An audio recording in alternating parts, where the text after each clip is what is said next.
आकाश भूमि news राष्ट्रीय समाचार पत्र व वेब न्यूज चैनल निडर पत्रकारिता की एक अनोखी झलक। आखिर भदोही विधायक कौन? बड़ा मुद्दा, बड़ी बात, भदोही की सत्ता किसके हाथ? भदोही की सियासत इन दिनों चर्चा में है। इसका प्रमुख कारण यह है कि 2022 के विधानसभा चुनाव में विधानसभा भदोही से सपा विधायक जाहिद बेग ने जीत दर्ज की। वहीं भाजपा से पूर्व विधायक रविन्द्रनाथ त्रिपाठी महज कुछ वोटों के अंतर से हार गए। ऐसे में बड़ा सवाल यह उठता है कि आखिर भदोही का विधायक कौन? दोनों क्षेत्र भ्रमण के दौरान अपने आप को विधायक बताते हैं। हालांकि जाहिद बेग के पास जीतने के बाद विधायक होने का प्रमाण पत्र मौजूद है। वहीं एक और बड़ी बात यह है कि वर्तमान में भदोही विधायक जाहिद बेग की समाजवादी पार्टी सत्ता से बाहर है और 2022 के विधानसभा चुनाव में जीत से महज कुछ कदम दूर रहे पूर्व विधायक भदोही रविन्द्रनाथ त्रिपाठी के पार्टी की प्रदेश में सरकार है। ऐसे में बुद्धिजीवियों की माने तो प्रदेश में जिनकी सरकार हो उनकी हनक होना स्वाभाविक सी बात है। बताते चलें कि पूर्व विधायक रविन्द्रनाथ त्रिपाठी कहते रहते हैं कि मैं भदोही की जनता का विधायक हूं। यह बात आखिर हम क्यों कह रहे हैं, आगे वीडियो देखिए, आपको खुद समझ आ जाएगा। खबर जनपद भदोही के ब्लॉक अभोली अंतर्गत ग्राम सभा परवपुर से है, जहां अमर शहीद झूरी सिंह के जन्म दिवस के अवसर पर आयोजित कार्यक्रम में भदोही के पूर्व विधायक रविन्द्रनाथ त्रिपाठी ने अपने आप को भदोही का विधायक बताया। आइए देखते हैं वीडियो में आखिर उन्होंने क्या कहा। ये बातें मैं इसलिए कह रहा हूँ कि अभी कोई विपक्षी होगा तो कहेगा कि विधायक जी तो विधायक है नहीं, लेकिन बाबा जी की कृपा है। जब मैं ब्लॉक प्रमुख था तब मैं इस सरोवर का इसका सुंदरीकरण कराने का काम किया था और निश्चित रूप से जब से भाई रामेश्वर सिंह जी ने इस बीना को बाबू शहीद झूरी सिंह के नाम को आगे बढ़ाने का काम किया, निश्चित रूप से साल में मैं समझता हूं कि कई बार चाहे वो हमारे जनप्रतिनिधि हो चाहे अधिकारी हो, सभी लोग यहाँ आने का काम कर रहे हैं। वो किसी दूसरे की देन, दूसरे की सोच नहीं है। वो अगर सोच है तो एकमात्र किसी की सोच है तो वो भाई रामेश्वर सिंह जी की है, जिन्होंने आज हम सभी लोगों को यहाँ पे बुलाने का भी काम किया है। आज मैं आप लोगों को आश्वस्त करना चाहता हूँ कि आज मुझे जानकारी प्राप्त हुई है कि यहाँ पे खेलकूद के नाम से जमीन है। अगर खेलकूद के नाम से जमीन है तो निश्चित रूप से आश्वस्त कर देना चाहता हूं कि यहाँ पे हम बहुत बड़ा स्टेडियम बनवाने का काम करेंगे। ये बातें मैं इसलिए कह रहा हूं कि अभी कोई विपक्षी होगा तो कहेगा कि विधायक जी तो विधायक है नहीं, लेकिन बाबा जी की कृपा है। बाबा जी ने कहा कि वहाँ कोई दूसरा विधायक नहीं, वहाँ रविन्द्रनाथ त्रिपाठी ही विधायक है। कल मुझसे लोग पूछ रहे थे तो मैंने कहा, कोई पूछा, पत्रकार बंधु पूछे, हाँ वो पाठक जी पूछे, मेरी बाइक ले रहा था, अभी खोलेंगे तो है। मैंने कहा आप ये कैसी बात कर रहे हैं कि मैं विधायक नहीं हूँ? मैं तो 1 लाख लोगों का विधायक हूँ, जिन मतदाताओं ने 1 लाख का मुझे दिया, उनके सुख दुख के लिए तो जहाँ जरूरत पड़ेगी वहाँ सर कटाने के लिए, खून बहाने के लिए तैयार हूँ। ये बातें न करिए, लेकिन हमारे उत्तर प्रदेश के मुख्यमंत्री जी की बहुत विशेष कृपा हमारे ऊपर रहती है। ये मैं आज चूंकि ये शहीद झूरी सिंह के अवसर पर बात कर देना चाहता हूँ कि रविन्द्रनाथ त्रिपाठी का, अभी भाई जय सिंह जी गौ माता की बात कर रहे थे, रविन्द्रनाथ त्रिपाठी का नहीं कुछ भी। रविन्द्रनाथ त्रिपाठी के ऊपर तो आप 1 लाख लोगों का आशीर्वाद बना है, आपके परिवार के छोटे छोटे बच्चों को मिला ले तो लगभग 3-4 लाख लोगों का हो जाएगा।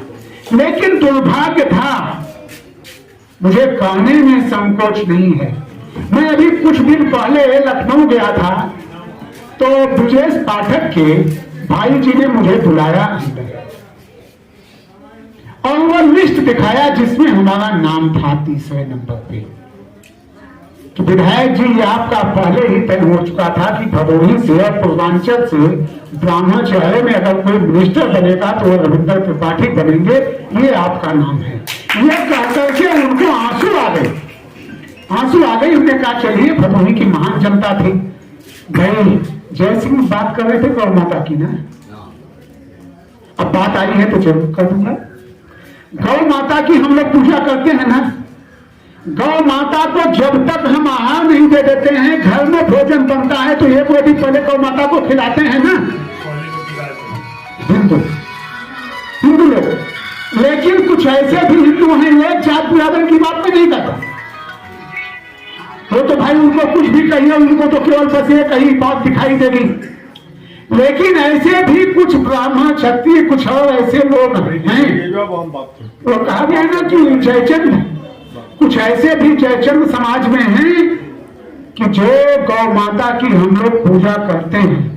तो गौ माता की पूजा करने वाले को अगर दान में कोई 4 चीज दान महान मानी गई है, 3 चीज, तो है मतदान, अन्नदान और कन्यादान। इससे बड़ा कोई दान नहीं होता है। लेकिन अपने मत का दान कहां कर रहे हैं? वो कर रहे हैं गौ माता की जो मांस खा रहा है उसको करने का काम करते हैं। ये कैसे हमारा सनातन धर्म सुरक्षित रहेगा? सनातन धर्म की हम बात करते हैं, अरे सोचिए, ऐसे लोगों का तो समाज से हर गांव में जयचंद बैठे, ऐसे लोगों का तो समाज से बहिष्कार हो जाना चाहिए। जो गौ माता का अपमान करते हैं, जो हमारे सनातन धर्म का अपमान करते हैं, ऐसे लोगों को समाज से उनको बहिष्कृत करना चाहिए। खैर, यहाँ के विकास की जो बातें आई, निश्चित रूप से हमने कहा भी है और मैंने पहले पत्र भी लिखा। वो दुर्गागंज से, ज्ञानपुर से लेकर के दुर्गागंज शहीद झूली सिंह मार्ग, निश्चित रूप से इसका नामांकन होगा और वहां पे निश्चित रूप से ये प्रतिमा भी स्थापित होगी। अब मैं इसी लाइन पे आता हूं कि कुछ लोग कहेंगे कि अगर विधायक जी तो विधायक नहीं है। अगर कोई कहे तो उससे कहिएगा कि एक नहीं बल्कि पूरे भदोही जनपद में जो पहला व्यक्ति अगर कोई है तो विधायक जी का छोटा भाई अनूप कुमार तिवारी ही है। और जो जनपद की सबसे बड़ी सदन है वो सदन है जिला पंचायत। हम जो जिला पंचायत से पास करेंगे उसकी कॉपी जाएगी और निश्चित रूप से योगी आदित्यनाथ महाराज जी उसको पास करने का काम करेंगे। जिला पंचायत की बैठक में ये सभी प्रस्ताव पारित किए जाएंगे। जो जिला पंचायत से काम होगा वो जिला पंचायत से करवाने का काम करूंगा, जो शासन स्तर से काम होगा उसे शासन स्तर से कराने का काम करूंगा। और निश्चित रूप से मैं इस धरती को प्रणाम करता हूं और यहाँ के विकास के लिए मैं जब भी हुआ तो कुछ तो दिया। परोपुर, रानापुर, रामचंद्रपुर कोई नहीं कर सकता। रामचंद्रपुर के लिए मैंने ब्लॉक प्रमुख था तो वहां पे ईंट का खर्चा लगवाने का काम किया। आनापुर में था तो वहां पे फर्स्ट क्लास की चमचमाती हुई सड़क बनवाने का काम जटाशंकर शुक्ला के घर तक करने का काम किया। सदरपुर में जहां पे विद्यालय टूटा फूटा कच्चा विद्यालय था, नदिया और थपुआ का था, मैं ब्लॉक प्रमुख हुआ तो वहां पे विद्यालय बनवाने का काम किया। दूध की बात में नहीं करता। जंगल में मोर नाचा किसने देखा? मैं यहाँ पे हूँ तो यही की बात करता हूँ। अरे भाई जय सिंह जी बैठे हैं, कहें 25 साल के बाद पहली बार हमारे यहाँ सड़क बन गई। अभी गणेश राय जी बैठे हुए हैं, घबराइए मत। आपके गांव में सड़कें बहुत खराब है। आपके गांव में मैं गया था, रात में गया और वहां घोषणा करके आया। 3 फीट नीचे 3 फीट ऊपर। वो एक हमारे पत्रकार बंधु हैं, उनका नाम है। मैं जैसे आया उस रोड को स्वीकृत करवाया, मूसी में भी रोड बनी और मूसी में अभी विधायक निधि से मैंने लाइट दिया है, वो भी लाइट लगने जा रही है। मूसी में जिस समय वो रात को मैं गया था वो ऊपर नीचे सड़क थी। मूसी से लेकर के, अभी नहीं बात बताऊं, मूसी से लेकर के उसी समय मैंने स्वीकृत किया था पिपलिस तक। वो पिपलिस बीच में एक गांव आता है जहां मंदिर बना हुआ है, के लोगों ने मांग किया, वो सड़क भी मैंने स्वीकृत करवाया था, वो भी सड़क बन रही है। कहीं भी कोई ऐसा क्षेत्र नहीं बचा जहां पे विकास की गंगा न बही हो। और जहां न हुआ हो बताइए ना, आपका देने वाला इतना कमजोर नहीं है। अभी तो जिले का खजाना हमारे पास है। जहां कोई दिक्कत हो मैं संकोच मुझे फोन से बताइए, वहां पे काम होगा। अभी हमने अमृत सरोवर की बात आई, मैंने पूरे भदोही जनपद में 60 लाख रुपए की लागत सरोवर वो तालाब बनवाने का काम कर रहा हूं। खैर इस समय बरसात है, काम बंद हो गए हैं। तो निश्चित रूप से जहां भी विकास की बात आती है और खासकर परौपुर के लोग रामचंद्रपुर, सदौपुर, नागमतपुर, चाहे हमारा आपका दानोपुर हो, ये शरीर के अंदर जिस तरह से हृदय होता है उसी तरह से हमारे गांव हैं। और यहाँ पे निश्चित रूप से कुछ लोग को छोड़ते तो सभी लोग मुझे वोट दे करके बनाने का काम करते हैं, सेवा करने का अवसर देते हैं।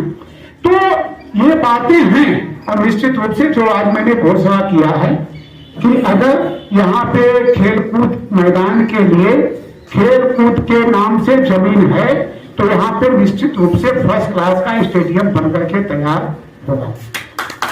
और जो डेट की बात थी उसकी लिखा पढ़ी मैंने किया है, लेकिन अब इस बार जो जनपद की सबसे बड़ी एक तरह से विधानसभा है उसमें जिला पंचायत के सदन में उसको झूली सिंह की प्रतिमा को स्थापित कराने के लिए और शहीद झूली सिंह के नाम से ज्ञानपुर से दुर्गागंज मार्ग कराने के लिए ये दोनों प्रस्ताव पहली बैठक में, जो बैठक होने वाली है वो जल्द ही बैठक होगी, उसमें पास करा करके ये कराने का काम करेगा। आप सभी लोगों का अपना हार्दिक अभिनंदन स्वागत करता हूँ। चरण देता हूँ। बहुत बहुत धन्यवाद। लाल बटन दबाकर चैनल को सब्सक्राइब करें तथा घंटी का बटन अवश्य दबाएं ताकि सभी वीडियो की जानकारी आपको मिलती रहे। अपने आसपास होने वाली घटनाओं की जानकारी के लिए आप हमें नीचे लिखे नंबरों पर संपर्क कर सकते हैं। आप अपने आसपास होने वाली घटनाओं का वीडियो हमें व्हाट्सएप भी कर सकते हैं।